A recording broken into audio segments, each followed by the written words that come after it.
Welcome to new TV Telugu. ఏపీలో గత YCP ప్రభుత్వ హయాంలో సంక్షేమానికి ఎక్కువ ప్రాధాన్యం ఇచ్చి అభివృద్ధిని పక్కన పెట్టేశారనే విమర్శలు ఎదురయ్యాయి. అయినా అప్పటి సీఎం వైఎస్ జగన్ ఇవేవి పట్టించుకోకుండా తనదైన శైలిలో పాలన చేసుకుంటూ వెళ్లిపోయారు. చివరికి జనం అభివృద్ధి కోసమే అన్నట్లుగా కూటమి పార్టీలకు ఓటేసి భారీ మెజారిటీతో ప్రభుత్వ ఏర్పాటుకు అవకాశం కల్పించారు. ఇప్పుడు పాలనలోనూ కూటమి సర్కార్ అదే విషయంలో వైసీపీ సర్కార్ రికార్డుల్ని బద్దలు కొడుతోంది. ముఖ్యంగా రాష్ట్రంలో కీలకమైన పంచాయతీ రాజ్ శాఖ నడిపిస్తున్న డిప్యూటీ సీఎం పవన్ కళ్యాణ్ గతంలో వైసీపీ ప్రభుత్వం సాధించిన రికార్డుల్ని తుడిచిపెట్టే పనిలో బిజీగా కనిపిస్తున్నారు.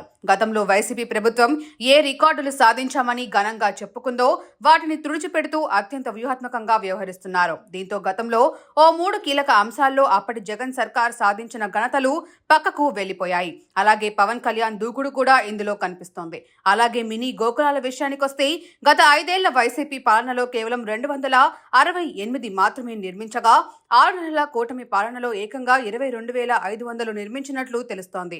అలాగే గిరిజన ప్రజల ఇళ్ల నిర్మాణానికి వైసీపీ హయాంలో 91 కోట్ల రూపాయలు ఖర్చు పెడితే ఎన్డీఏ హయాంలో ఏకంగా 770 కోట్ల రూపాయలు ఇచ్చారు. దీంతో పవన్ కళ్యాణ్ శాఖ గత జగన్ సర్కార్ లెక్కల్ని ఎంత వేగంగా అధిగమిస్తుందో తెలుస్తోంది.